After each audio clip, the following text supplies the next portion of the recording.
Welcome back guys. Chicken ഉണ്ട്, ബീഫുണ്ട്, ഉച്ചയ്ക്കായിരുന്നെങ്കിൽ മട്ടനും ഉണ്ടായിരുന്നു. എന്നിട്ട് ജിം ചാലുവായിട്ടുണ്ട്. എന്തായാലും ജിമ്മിലോട്ട് പോയി നോക്കാം അല്ലേ.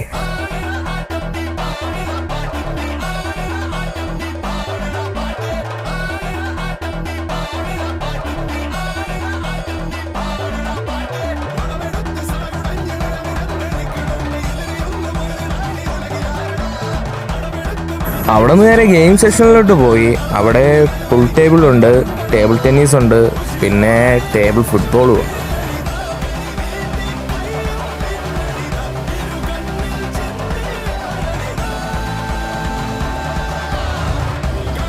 കളി അടുത്ത ക്യാരം ബോർഡ് കിങ്ങണ തുടങ്ങിയവൻ